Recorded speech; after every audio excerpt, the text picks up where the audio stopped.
ใจอยู่บ่น้องมั่นใจอยู่บ่บ่มั่นใจปานใดบุคิดว่าสิเจอสาวสวยกว่านี้เลยเดี๋ยวสวยหรืองามเดี๋ยวเขาจะมาขอเบอร์เพื่อนนี่แสดงว่ามีแต่โชคเงินมีทางหลังอยู่ใส่สวนน้องอยู่ไหนฝากตัวนั้นบ่แนมบ่เห็นอยู่ไหนพุ่นอีกในผาพุ่นเพื่อนกันอยู่นี่เลยบ่หาทางอยู่ที่พุ่นอยู่แถวโรงเรียนบ่มีทางเลยมาจากหน้าแจงอยู่ไสบ่ฮู้แคปซ้หนูครับซ้ำน้องส้นเผาเลยส้นเผาโอฮะโอเป็นอะไรส้นเผาโอ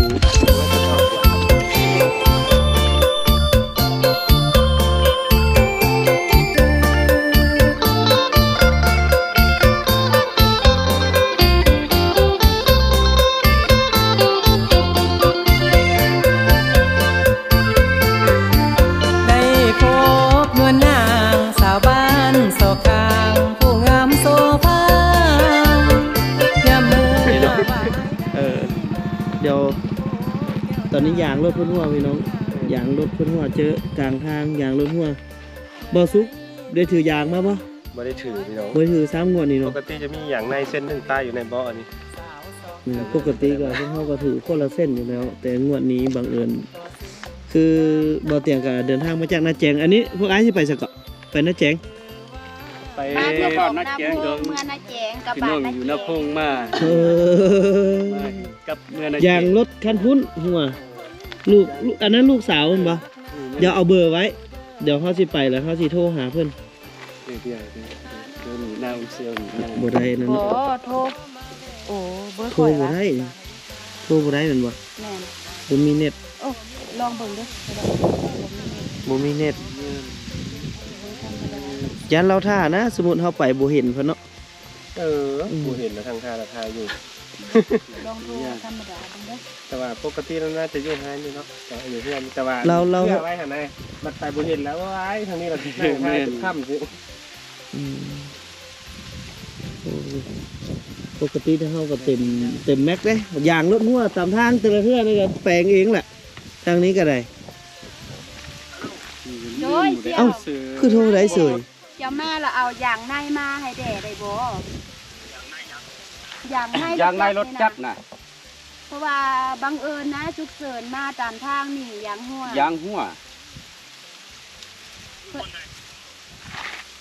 อยู่มองได้มองนี่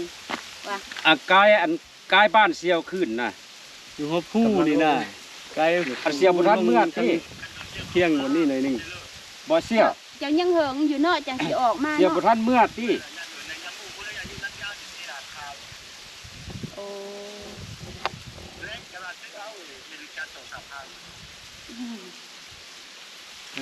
มันง่ายให้อยู่นี่ซุ่มเลี่ยมดิก็เจหันนี่อยู่เนาะก็เจนี่อย่างหน้าอย่างหลังช่องหลังอย่างหลังมาเที่ยวได้บ่ขึ้นมาส่งให้ก่อนได้บ่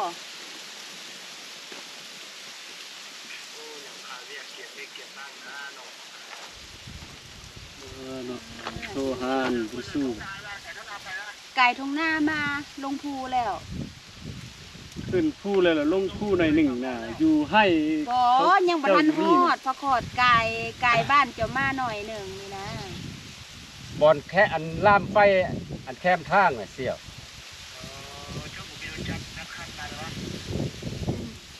รถก็เอารถยักษ์มาอยู่แต่ว่ายางหัวยางหลังหัวยางมันหัวนี่นะมีแต่บ่มีเล็กงัดยางเกิดเป็นไรเนาะยางไหนไล่ก็ยางไหนมากก็ได้เลยนะสิไปแปลงอยู่ไสมันกายบ้านแล้วนี่นะคันบ่ไปแปลงอยู่พระโคดซ่านสิฮอดพระโคดสิโอ้ไก่ก็ไก่แห้งเด้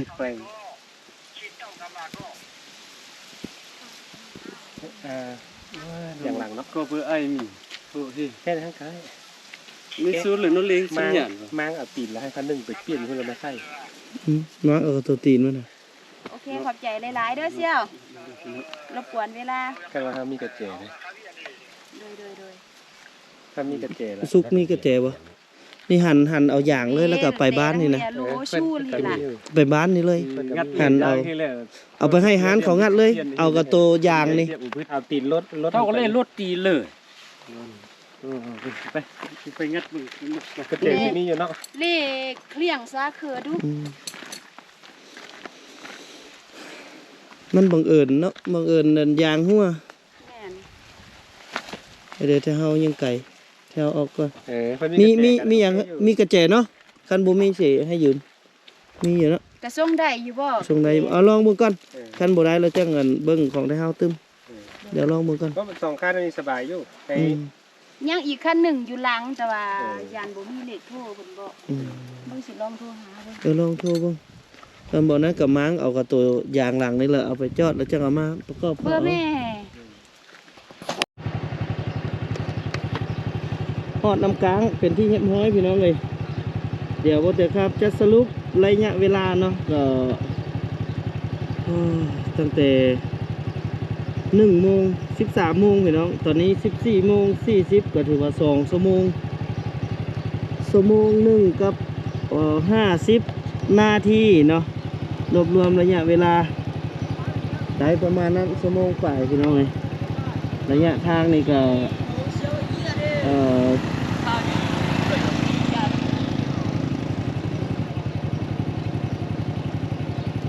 40 กิโลเต็ม40 ลักพวกเราใช้เวลาเดินทางอยู่เกือบ2 ชั่วโมงเนาะ40 ลักเกือบ2 ชั่วโมงพี่น้องกับการเดินทาง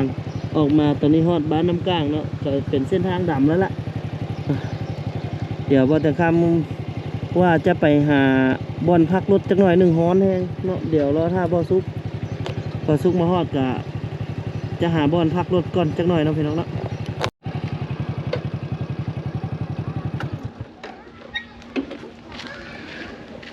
สบายดีโอ้คือข่าวแท้ฮึน้องภาษาฝรั่งเป็นบ่ บ่ไม่ทันละ บ่แม่นฝรั่งบ่คนลาวบ่มาแต่โรงเรียนบ่ มา คือข่าวแท้โอ้เป็นคนดอนเลยดูไหม เวลาแป๊บนึง มาลงก็ไอ้แป๊บนึงก็ลูกเข้ามาห้องพี่ลูกไว้อาชีถามหน่อยว่าเฮียนในห้องไหนชื่อหยังพุ่นน่ะ นางโดดเทียน นางดวง เต่าเทียน ดวงเที่ยงข่าวเนาะ สวย เฮียนในห้องไหนลูก มนี่ โอ้เพิ่นละอายบุวันเฮาเข้าใจเด้อ สวย เข้าใจหลายๆเก่งหลายโอ้ข่าวแท้โอ้หมู่ได้หมู่ข่าวขนาดเนาะอันนี้นี่เป็นส้นเผ่ามงเลยพี่น้องไปโรงเรียนมาบ่ลูกไปเรียนมาบ่ไปซ้ำโอ้หมู่เจ้าบ่ผู้ขาวๆฮะเป็นบ่ขาวเนาะ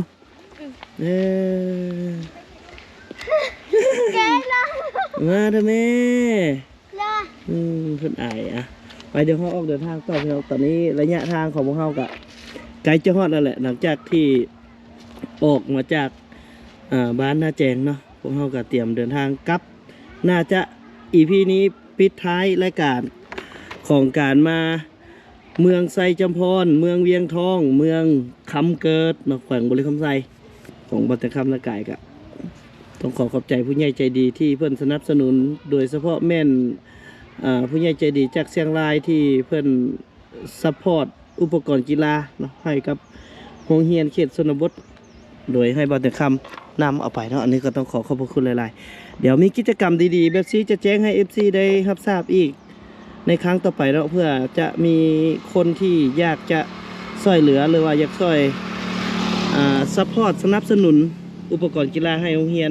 อยู่ในเขตชนบทสปป.ลาวเฮากะโดยความยินดีนะพี่น้องเนาะเดี๋ยวเฮาออกเดินทางกับลักซาวไปแม่ซื้อสาลีไปไหนฮะวันนี้10,000ไปเลยโอ้หนองนาฮาดีหลีโอ้แม่ก็เลยดู ให้ไอ้เป็นพ่อค้าได้ปะน้องเป็นลูกค้าอย่าไอ้เบิ่งเลยเด้อน้องซื้อหยังฮะ สิมีนา มีนา นี่นะ เอ้าอันนั้นเพันเมษาแสดงว่าเจ้าเดือนต่อไปเบาสุก10,000เอาจากอันสุก2ปะเดี๋ยวซีมเบิ่งได้ปะ 2 3 แต่ซีมแต่ว่าต้องจ่ายเงินเถอะนะน้องมีนาเงียนๆว่ะ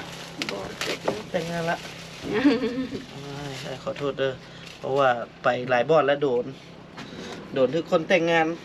ก็เลยยอกไปยอกมาผัวเขานั่งเบื้องอยู่ เจ็บซีดแล้วบอก อันนี้ก็บ่ทันได้แต่งงานเนาะ น้องมีนาอยู่บ้านไหน แต่ว่าขอแล้ว คนตาน ลายยอก อยู่โพน ตา ตาด แต่เงิน โพนตาดนี่สาลีหลายเนาะ แม่นๆใส่ได้ แสดงว่าถ้าบ่ซุกมาเป็นเคยนี่ต้องได้เฮ็ดสวนสาลีได้บ่ซุก ได้ ทีม เพิ่น ก่อน สามีนาเพิ่นก็มีสวนสาลีอยู่บ่ แม่นวะ หรือว่าเพิ่นซื้อเอาเพื่อ มีสวนเลยบ่ล่ะ อ อันนั้นนี่ได้ปะบ่ฮักติ เป็นโทษไปดิเป็นนั่งไงเดี๋ยว น้องบ่ซุกเข้ามา เลย มานั่งพักผ่อนก่อนนิดนึงใจอยู่บ่ ตอนนี้เบาสุก น้องมั่นใจอยู่บ่บ่มั่นใจปานใด บุคิดว่าสิเจอสาวสวยกันนี่เลยเดี๋ยว สวยหรืองาม เดี๋ยวเขาจะขอเบอร์เพื่อนรู้ว่าเพื่อนสิให้อยู่ด้วยเนาะ ให้บ่ได้แล้ว น้องมีเจ้าของแล้วว่ะสิ น้องมีเจ้าของเบอร์แล้วว่ะสิล่ะ โอ้สบายดี สบาย สามีง่ายแล้วบ่ให้แต่งงานหรอกสามี งาม ยังโสดจริงๆเลยงามแกชิมมึงแหม่บ่ซุกแซ่บปะน้องปลูกเองบ่ล่ะนี่แหละเสน่ห์ แสดงว่ามีแต่โชคกันที่ทางหลัง อยู่ไสสวนน้อง อยู่ไหน ฝากตัวนั้นบ่ แนมบ่เห็นอยู่ไหนพุ่นอีก ในผาพุ่น เพื่อนกันอยู่นี่กับไป บ่หันถึงพุ่น เป็นแถวโรงเรียนบ่ แม่น อยู่บ้านคนตาดนี่เนาะ คนตาม อยากพี่น้องเดี๋ยว สมมุติ เอา น้องมาขายในคู่มือว่ะ แม่น มันอ่ะคือทำสิได้การมาทุกมื้อ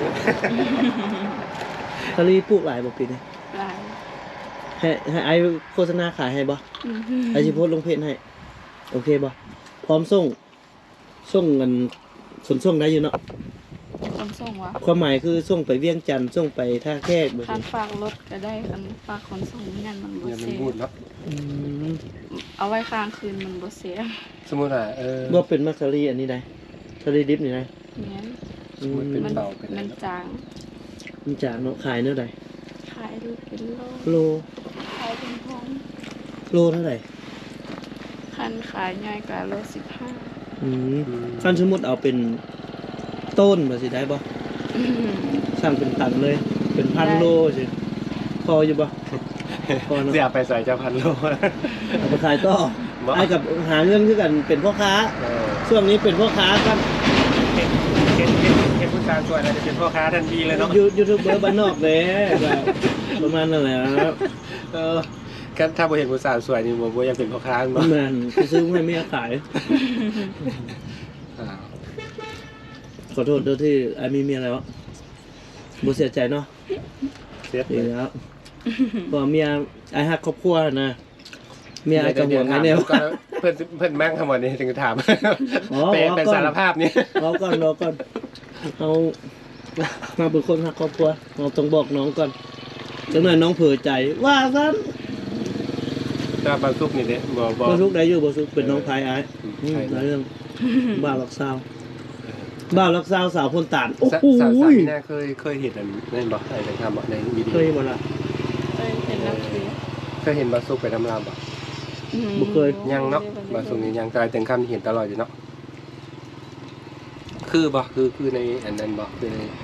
Facebook บ่เบิ่งวิดีโอคืออยู่เนาะ คืออยู่หน้าตาขี้เละบ่สิแม่นล่ะโซเล่ๆดำๆ หลายๆคนว่าโอ้ยแบบในกล้องดำๆไม่เห็นอะไรคือว่ายังอ้าวขาว เห็นตัวจริงอะนะ มันอันนี้น้องบางเทื่อเขาออกกล้องเขาบ่ได้ตั้งตัวเลยนะแร่ๆดำๆไว้แต่เอ้าไม่หยัง ตำผีบ่มันเสียวๆเนาะอย่างเนาะ น้องมีนาสมมุติพวกอายมาเกี่ยวกับสรีซอยได้อยู่บ่ ได้ แต่ต้องซื้อสวยเนาะ มีกรรมกรอยู่บ่แล้วน้องไปฮักเองเลยอันนี้นะ พอน้องไปหา พ่อน้อง ปลูกหลายบ่ หลาย หลายเนาะ แสดงว่า คือว่าอยู่ทางหน้ากาย ทุก บ่อยาก ปีเนาะหน้ากายนี่สิมีแถวบ้านอีลานนาคานเขาเจ้ากระปุกมัสลีแต่ฟักบ่ใหญ่ปานนี้ ก็เหนียวมากหวานๆนึงเนาะ แม่นหวานมัน หวาน สลีข้าวเหนียวแม่นบ่ แม่น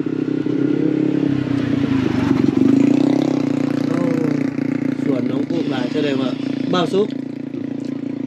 เจ้าต้องมาทำคะแนนให้ได้เด้อบ้านนี้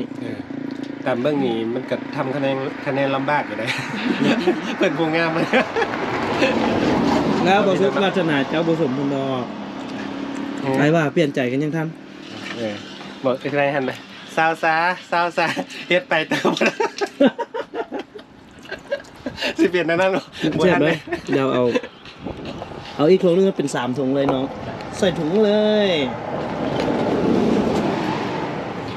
มาได้ทางเลย เอามาแต่หน้าแจง อยู่ไสบ่ฮู้แคปซ้ หนูครับจำน้องชวนเผ่าเอาเลย ำสำเภาโอ้ ฮะโอ้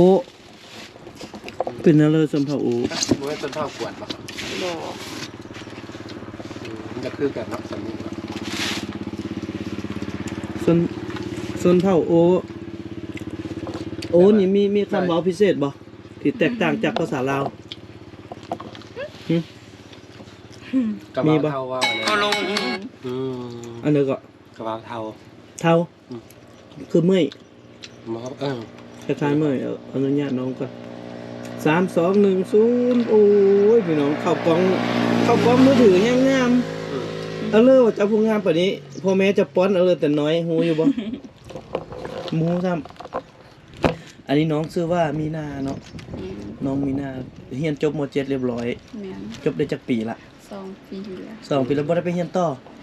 เป็นอะไรจังบ่ไปฮะ แม่พร้อมสาม เขา นา บ่ ที อยากไป บ่อยากไป แต่ว่าโอ๊ยแต่ว่าน้องก็ตั้งใจเรียนจบม.7เลยเนาะโอ้ก็ยังดีได้ที่ความตั้งใจเพิ่นยังให้จบม.7แล้วก็ไปเรียนกสิกรรม เฮ็ดส่วนบ่ บ่ต้องไปเรียนดอกไปฝึกอบรมอยู่ไทยเลย อยู่ไทยเพิ่นก็เก่งอยู่ ไปบ่อยากไปอยู่บ่ อยากไป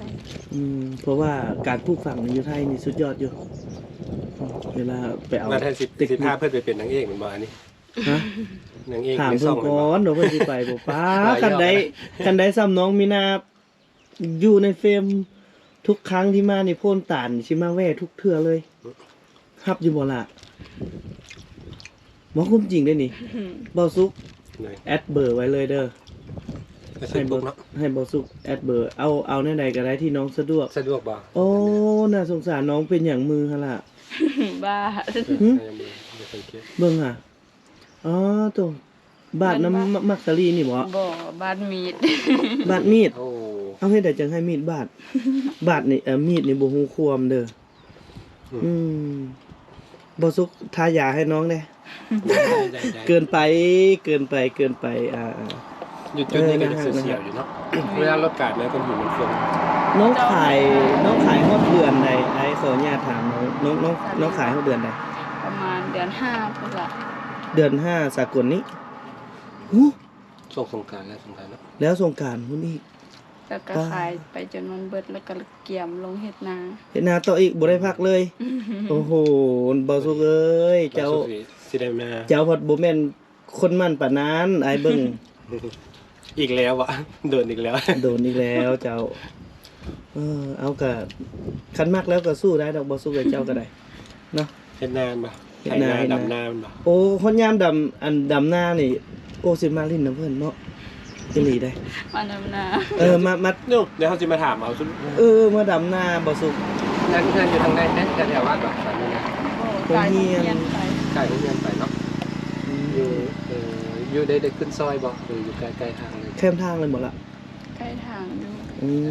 บ่ได้ขายเครื่องติ บ่ อยู่ติดกับทางเลย บ่ติดเข้าไปได้ เอาไว้หนึ่งดอก เอาถ้าพวกอายเป็นเพื่อนหน่อยเด้อ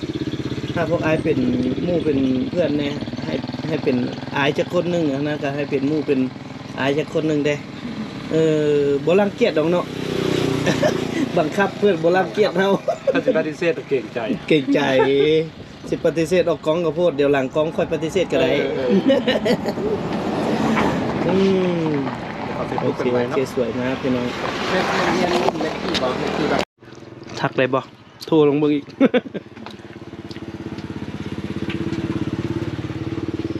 บ่สุกนี่เห็นอันเบอร์เห็นสาวอยู่ไสนี่เอาเบอร์ตลอดน้องเว้ยบ่เคยสมหวังถึกแต่เขาทิ่มแม่นบ่ มันโทนบ่ได้แซดเลย บ่ได้ มันโพนตาดเนาะ อันนี้เราลองแซดเด้อแซดลิ้นน้ำน้องเนี่ยเด้อ เดี๋ยวสิแซดให้เพิ่นตลอด อืม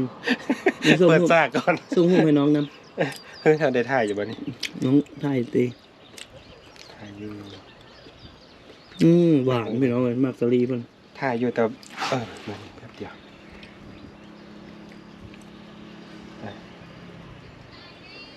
เดี๋ยวให้บ่สุกเซฟเบอร์น้องไว้ก่อนพี่น้องแล้วก็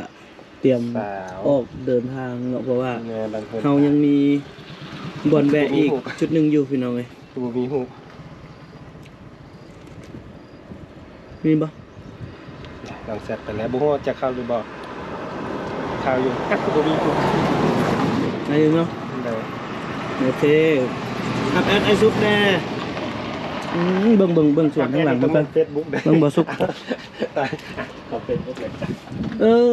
ส่วนเพิ่นอยู่พูดแนมบ่เห็นพี่น้องแต่ว่ามักสาลีงามไปเลยนี่มักสาลีแถวนี้นี่เพิ่นปลูกมักสาลีจนหมดเลย เป็นมักสาลีพันธุ์ข้าวเหนียวพี่น้อง แล้วน้องเพิ่นก็จะมาขายอยู่จุดนี้ตลอดนะเสื้อรถว่ามีหลายท่านเห็นคลิปท่านอายแล้วเพิ่นกายทางมาเลยเพิ่นแวะถ่ายรถได้ขายอีกนี่อยู่จุดทางโค้งเลยพี่น้องนี่โอ้ยรถเสียวแฮง ก็หิน สลีก็ถือว่าถุงหนึ่ง10,000 กีบเนาะแม่นแล้วเนาะ ได้แล้วบ่ยังบ่ ยัง 3ถุงพอเนาะ เวลาอันมักทักผู้ใดก็ย่าต้องเข้าให้ได้หมดทุกคนบ่แม่นฮู้แต่น้องมีหน้าเลยต้องไปหาพ่อหาแม่เพิ่นหาอ้ายหาน้องเพิ่นแล้วซื้อมาให้มาตอนหมดทุกคนไปเอาออกเดินทางเนาะจังหน่อยค่ำเด้อน้องเด้อหับพวกอ้ายเป็นพี่นะเด้อเป็นฮักเป็นแพงเถื่อตะหน้าตะเนื้อไปว่าบ่ได้เด้เนาะบ่สุขพวกเฮานี่มักเลี้ยงแต่คนงามแม่นบ่ ต้องแต่ก็เนาะเพื่อสิมีผู้มาดำหน้าสวยหนึ่งโอ้อยู่นี่จะมีคนหลายอยู่เนาะมีพี่น้อง เดือนใดล่ะปกติดำเดือน เดือน6เดือน7 เดือน6ปกติจางบ่ จ้าง แสดงว่าหน้าหลายอยู่เนาะ หลาย จางจางแบบจางคนในบ้านนี่ว่ะ แม่บางทีก็ไปเอาอยู่บ้านอื่นมา วันเท่าเลย แสน 150,000คันไอซุกมานี่ต้องแม่น300,000เอาเงินให้เพิ่นได้บ่แม่นเพิ่นจางเจ้าดอก ถ้ามานี่ต้องเอาเงินให้เพิ่นจ้างคนสวยมา จางเจ้า จ้างตัวเองอีก จางมาดำหน้านะแบบว่าเฮา จ้างเขาให้เฮาไปดำหน้า แม่น โอ้ตาย ได้อยู่เนาะล่ะเนาะจังหน่อยคันเจ้ามาตอนช่วงดำหน้านี่พ่อแม่ลาต้องเว้าว่าเจ้านี่โอ้ลูกเคยมาดำหน้าซอยโลดต้องเอาใจตอนมีเวียกมีงาน ไม่ยังติดปาก ต้องเอาใจเอาใจตอนมีเวียกมีงานเลยน้องเลย เนาะ แม่น ทำคะแนนมันบ่ ทำกัน มีแต่ติดลบเท่านั้นแหละเฮา ไปเดี๋ยวขอบใจเด้อ ขอบใจเด้อน้องเด้อบ่จ่ายเงินเลยซะบ่เดี๋ยว พอ จ่าย ดีเลยกินพร้อม เท่าไหร่ก็30 30บาท ถึกบ่โอ้ตัวกินนี่บ่ไล่บ่ นี่อันนี้แล้วก็ตัวน้อง ได้แล้วมันบ่ แม่ ใส่เด้อยันเจ้ารูปนะไอ้บ่รูปแล้วไอ้ไปซื้อไอ้ก็ได้กินเด้ไปบัดนี้บ่สุกออกเดินทาง ไปก่อนเด้อเดี๋ยวเขาสิเข้าไปตามหลังมาเยอะ นั้นบ่ไอ้เมือกันเด้อ อย่าง ฝาก พี่ น้ น้ อ อง งมีนาเด้อ ขอบใจเด้อขอบใจเพิ่นก็บ่ขี้คุยพี่น้ บ่ อง ขี้คุยอีหลีงามแล้วยังน้ำใจดีอีกสุดยอดโอ้ยเกือบลืมโทรศัพท์สั่นได้กลับมา สวัสดีครับ เบิดหลายฟักอยู่บ่ล่ะแต่ละมื้อนี่บ่สุกเอาใส่เบิดหลายถุงอยู่บ่จัก เออ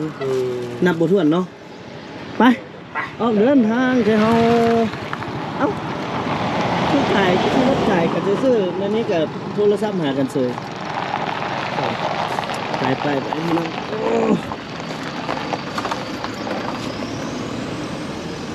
อ้ไปบ่สุก ไปพี่น้องเราเดินทางกันต่อ วิวงามในบ้านเพิ่นนี่เนาะบ้านเพิ่นต่าง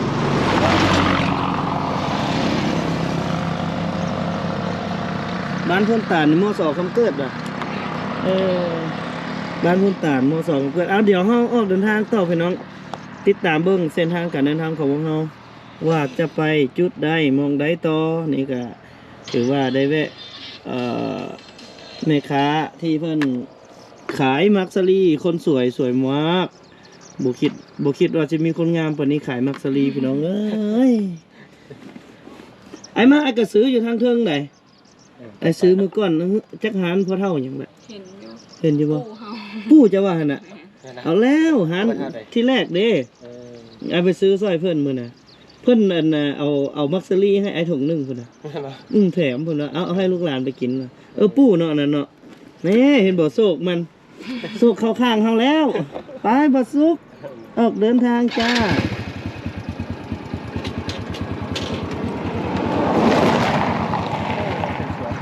เสี่ยวแห้งมักที่เห็นเพื่อนปูทางใหม่ร้านขนาดวันนี้ตู้เจ้าสิเห็นนั่นเป็นเจ้าอีกแล้วนะน้าบริลินนะกินให้อายหน่อยเด้อ